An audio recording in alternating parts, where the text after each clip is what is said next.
5 novembre. On dit, on dira, on dira plutôt, on dira qu'il est mort à un âge raisonnable. On dira qu'il est mort normalement. On dira qu'il a vécu. On dira qu'il a pu atteindre un âge respectable. On dira que oui, il a eu le temps de voir blanchir ses cheveux et tomber ses dents, courber son dos. Il a eu le temps de parvenir à un état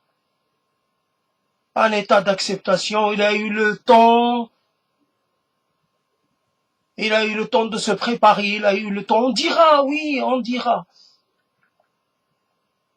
On dira que il n'a pas été frustré de quoi que ce soit. Il est mort normalement, comme on meurt à son âge. Son état, on dira que oui, vu son état, c'était prévisible. Il avait tous les signes annonciateurs, dénonciateurs. Il avait l'air d'être un mort en sursis. Il était il était encore là, mais pas tout à fait. Il était encore membre, mais membre honoraire. Ça fait toute la différence. Membre honoraire, ça veut dire qu'il est un peu sur le départ, un peu déjà en dehors. Il a arrêté d'être un membre actif, il est devenu un membre inactif. C'est une sorte de monument. Le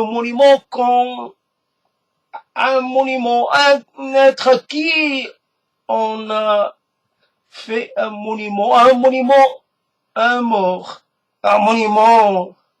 en puissance. On dira que oui.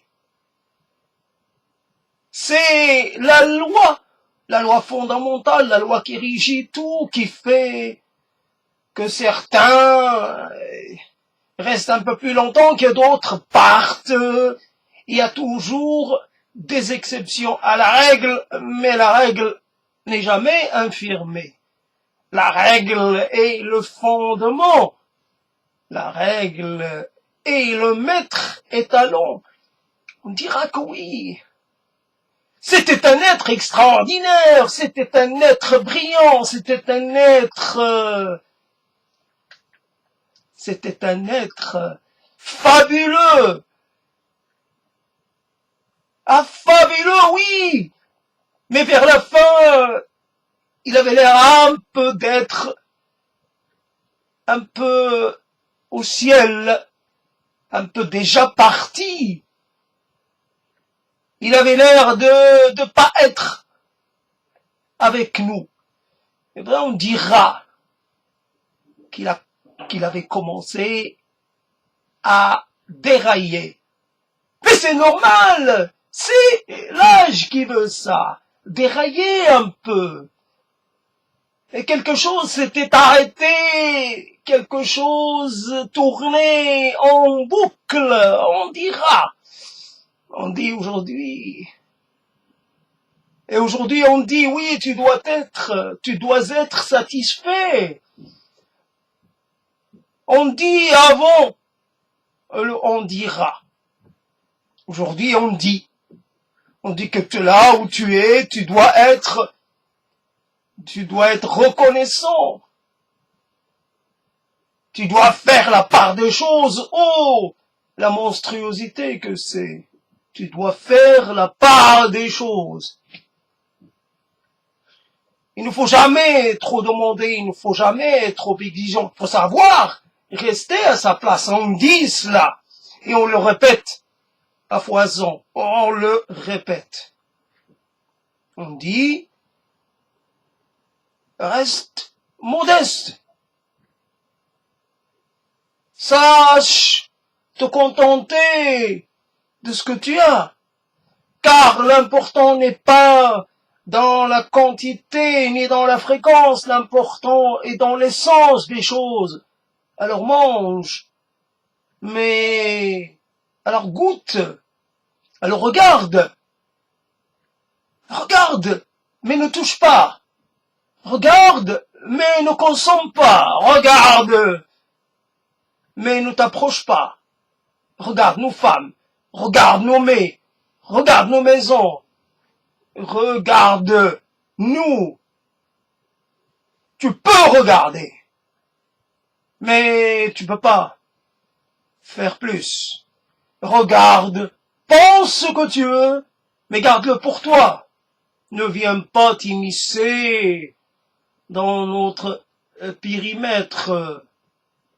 On dit à tous ceux qui ont eu l'imbécilité d'élever la voix, de contester. On leur dit, votre cause est perdue d'avance. Votre révolte aboutira à quelque chose qui vous dépassera vous-même. Vous allez jamais être les maîtres de quoi que ce soit. Il y aura toujours quelqu'un d'autre pour décider à votre place, pour penser à votre place, pour gérer et pour sanctionner à votre place. Vous ne serez jamais que des pions, vous ne serez jamais que de la piétaille, vous ne serez jamais que de la chair à canon, vous ne serez jamais que la masse du peuple, le peuple, la masse de ceux qu'on fait avancer dans un sens ou dans un autre. Il suffit de mettre quelque chose, il suffit de faire bouger quelque chose, une promesse. Et voici quand les tiens en laisse par une promesse, fût-elle énorme, ils suivent, ils ne voient pas le piège. Ils ne voient pas que c'est ce qui va les amener à leur ruine. C'est toujours parfait, les lendemains qui chantent. L'humanité ira mieux demain si vous consentez à suivre mon plan. Je vous promets le bien-être, je vous promets toute libéralité, je vous promets le paradis, ici et maintenant. Voici, on me dit,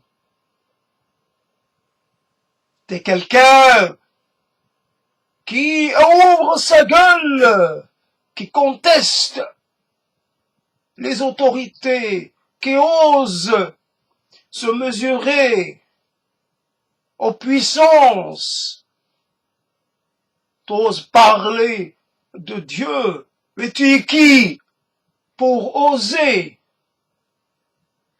t'adresser au céleste? Tu contestes Dieu et ses serviteurs, Dieu et ses suppléants, Dieu et ses lois, Dieu et ses ordres. Tu dis, je ne reçois d'ordre de personne, ni de Dieu, ni de personne, ni de délégué, ni de porte-parole, ni de porte-dogme, ni de porte-épée, ni de porte-courroux, ni de porte... Rien. Voici, on dit, il faut faire plaisir à tout le monde, il faut mettre un peu dans sa parole, un peu de tout. un pot-pourri de plein de choses, évidemment, d'une chronique que je viens d'entendre, d'une personne que je viens de voir morte, notamment une personne appartenant au Collège de France, émérite, puis quelqu'un d'autre de plus jeune qui a la barbe toute noire, mais qui est mort à 40 ans, à 40 et quelques. Voici donc des choses qu'on met en place. Ça ne veut pas dire que il y a, et puis il y a des mots qui viennent, mais il y a aussi, on dira qu'il fut que, on nous dira demain, on vous dira demain que vous avez eu votre chance, que vous avez mangé votre pain blanc,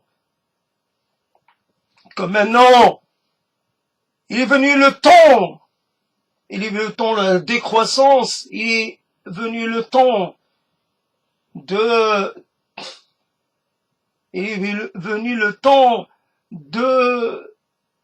comment on dit, pas la retenue, mais le temps de la déprivation volontaire. Là, c'est un petit anti-discours écologiste. Privez-vous de certaines choses. Concentrez-vous sur l'essentiel. Préservez Mère Nature. Préservez ces autres enfants. N'empiétez pas sur l'espace des autres.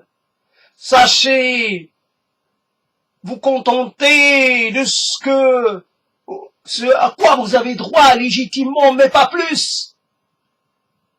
Le nécessaire, le juste nécessaire, et pas du superflu. Pas de manger pour vivre et non pas vivre pour manger. Ayez une empreinte carbone modeste, la plus modeste possible, soyez dans la modestie. Vivez de peu, chichement. Oui, car vous êtes une sorte d'anomalie.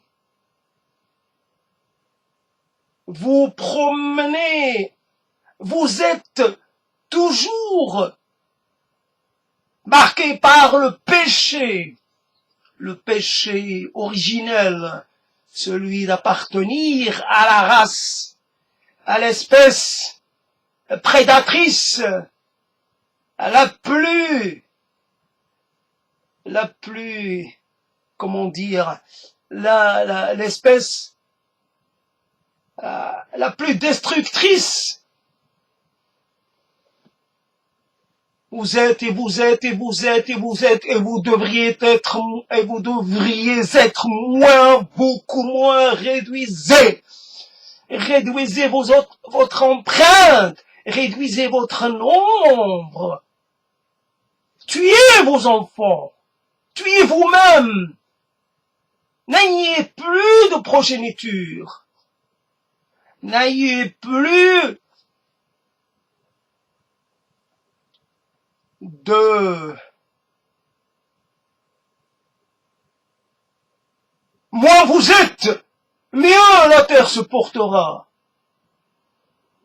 La terre, un jour, se débarrassera de vous et vivra mieux.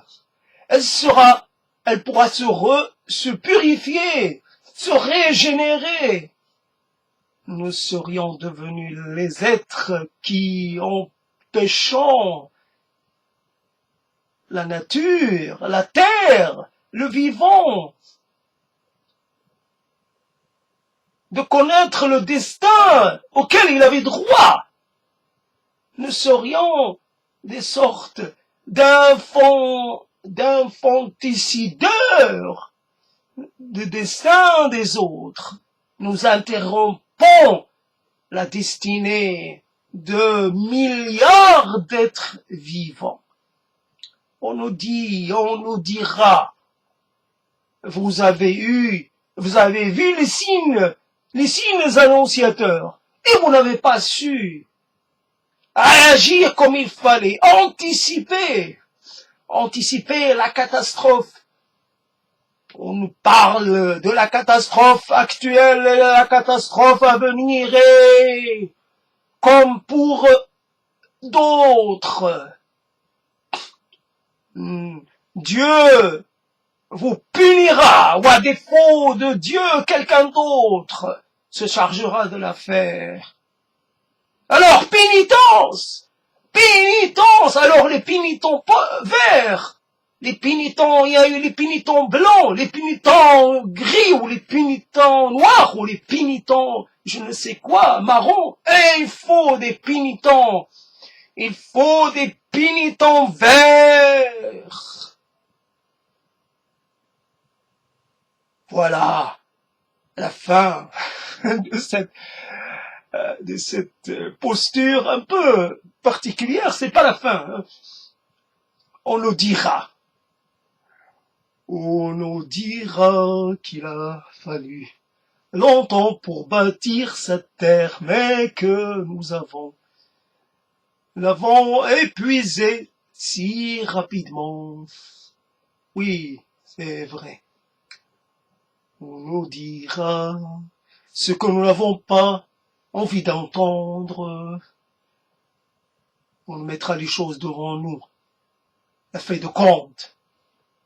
Voici ce que vous avez en actif et voici ce que vous avez en passif. Et regardez combien la différence est nette. À votre passif, il y a tant de choses. Il y a tant de méfaits. Tant de meurtres et tant de massacres de masse. Tant de génotypes. Ouais. Génotype, génocide, ceci, cela, nous avons tué. Vous nous dites que nous avons tué, que j'ai tué. Je suis porté devant vous pour être soumis à la question. On dira, je me fatigue. On dira rien, on dira quelque chose, on dira rien. On dit, je me fatigue et je me déconcentre, peut-être qu'il faudrait que je m'arrête, c'était juste pour dire un petit truc comme ça, en passant, on dira. Ça, c'est classique comme dispositif narratif, déclamatif, c'est pas extraordinairement innovant ni original, c'est facile, on peut comme ça osciller de l'un à l'autre, et donc on dira, oui, on vous a envoyé des prophètes, on dira, vous avez vu les signes, ça je l'ai déjà dit, mais les prophètes vous ont sommé, vous ont averti. Les prophètes, René Dumont, prophète, comment dirait l'autre, ce qui était ministre. Oui, tant de prophètes et si peu de succès. Tant de paroles et si peu d'effets.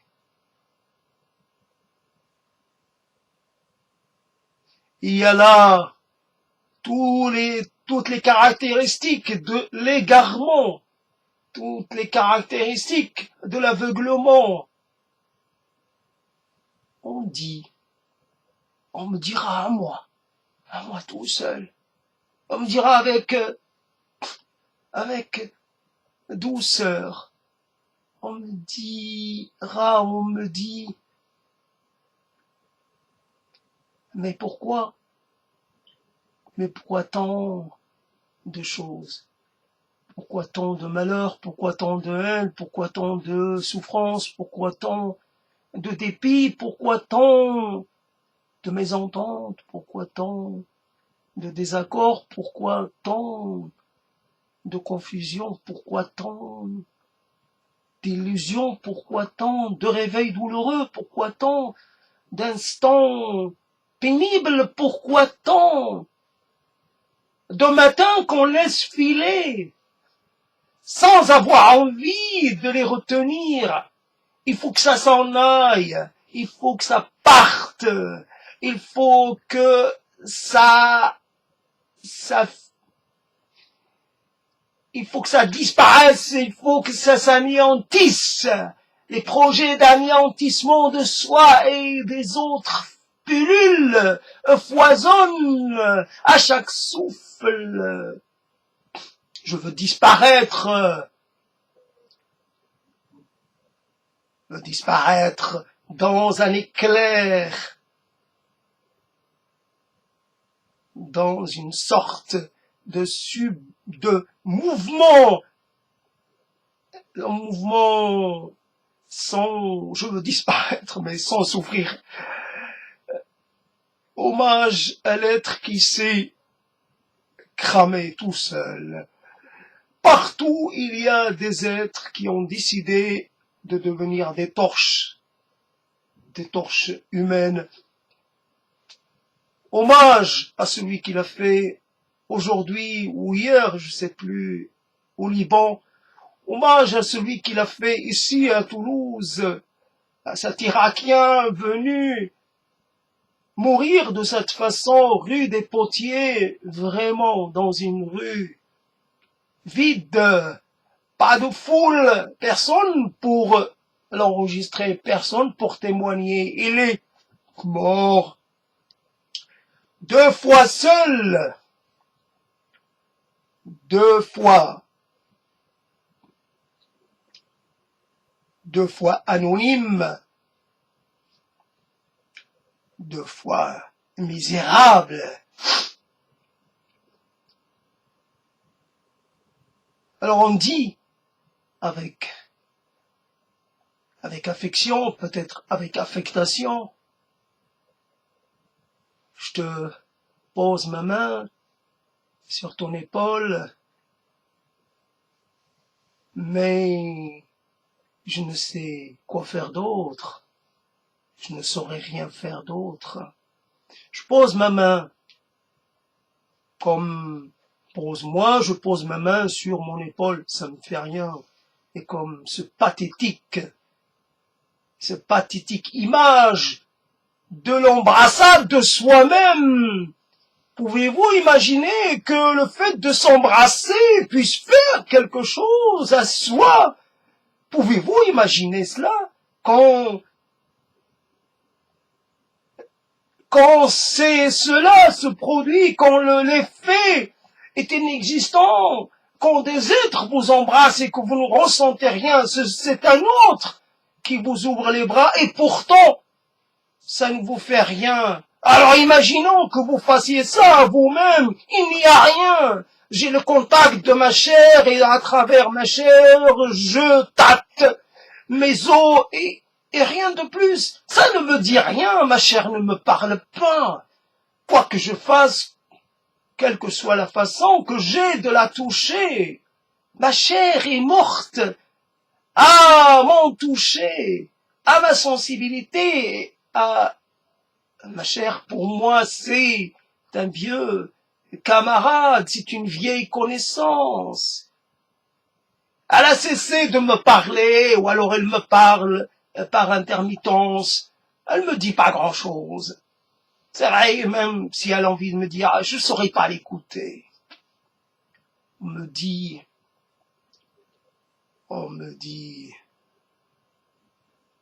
as-tu trouvé la réponse? On me demande si j'ai acquis une connaissance.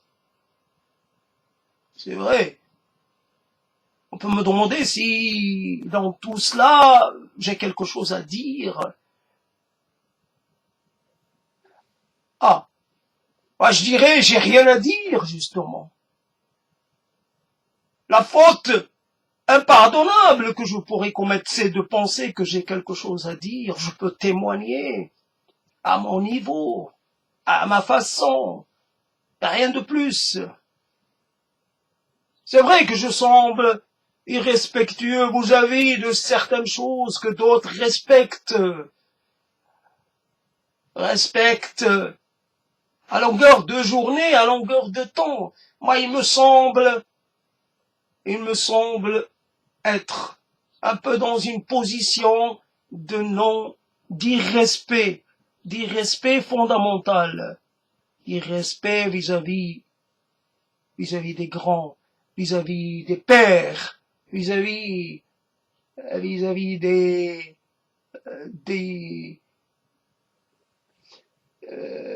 vis-à-vis de symboles d'autorité ou vis-à-vis des, comment on dit, possesseurs d'autorité, vis-à-vis, je trouve pas le terme, figures d'autorité. Ah, je pars du père, petit père ou grand-père, le plus grand des pères. Je conteste tous les pères. Je les conteste pas pour le plaisir de les contester, mais parce que je les trouve défaillants. En fait, je les ai trouvés défaillants. Maintenant que je suis à l'âge du père de mon père,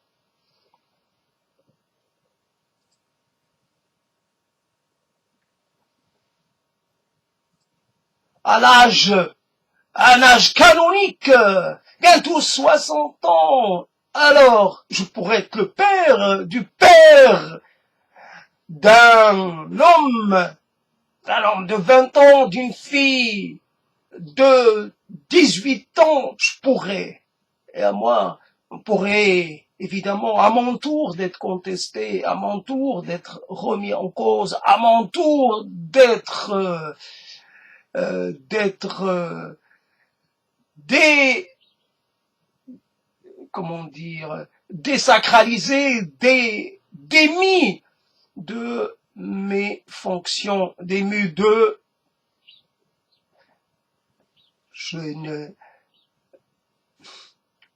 alors je suis un peu éloigné de cette on dira, quelquefois c'est comme ça. La concentration se perd, mais en tout cas il y a déjà une petite quelque chose qui est là, qui semble un peu exister. Voilà, donc les choses existent pendant un certain temps. Alors finalement, ça existe, je sais pas, ça existe pas. C'est la thématique reste un peu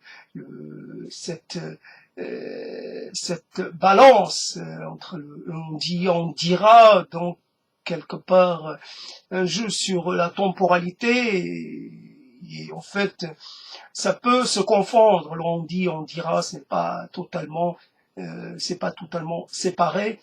Donc on dira des choses, mais que m'importera ce qu'on pourra dire ou ne pas dire, que m'importera si on ne dit rien, si on ne pense rien, si on ne réagit pas, si on s'intéresse pas, que m'importera?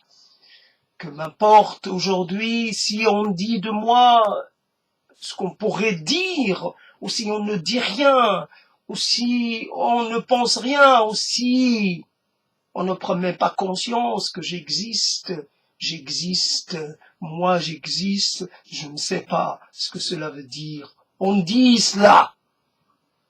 La conscience d'être, la conscience profonde et la conscience intérieure et la conscience innée d'être là. Tout cela est une sorte de vue de l'esprit. Les choses sont liées. Pour exister, j'ai besoin de croire que j'existe. Si je commence à douter de mon existence, tout pourrait s'effondrer.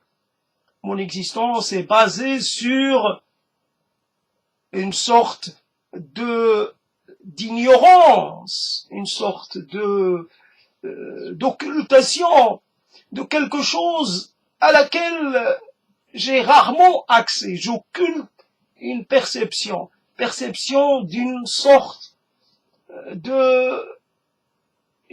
une sorte d'impossibilité. Il y a une impossibilité quelque part dans le fait que j'existe. C'est une impossibilité. Alors, impossibilité de quel ordre? Je n'en sais rien. C'est impossible de pouvoir parler des choses dans de la totalité que nous sommes qu'une partie, et c'est le problème. La partie ne peut pas penser la totalité. Voilà, et quand nous sommes déjà en concret, si je puis dire, en concret, nous sommes une partie déjà formée de parties, une totalité illusoire, une totalité fragmentée, mais qui semble fonctionner, voilà, qui donne l'illusion, qui semble interagir, voilà. Donc c'est un peu comment dire, le mur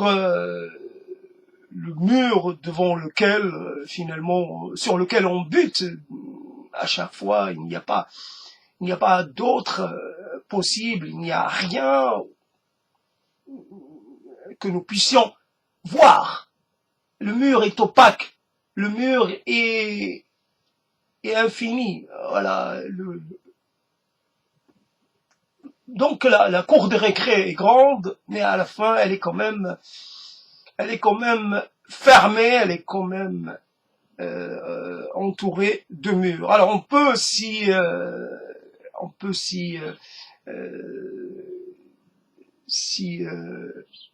amuser, on peut s'y laisser aller, mais finalement il ne faut pas imaginer s'en échapper. Alors voilà, donc la fatigue, un peu la déconcentration fait que l'intensité baisse et le débit est évidemment est beaucoup moins évident. Mais il faudrait que je m'arrête, c'est cela. Alors c'est ça le travail de l'oralité, c'est que ça conduit à des choses alors qui intéressent ou qui intéressent pas, qui semblent crédibles ou pas. Il y a toujours quelque chose qui n'est pas totalement bien amené, quelque chose qui est un peu trop simple, voilà, des analogies, des façons d'amener les mots qui semblent un peu trop presque, comment dire, ordinaires, voilà.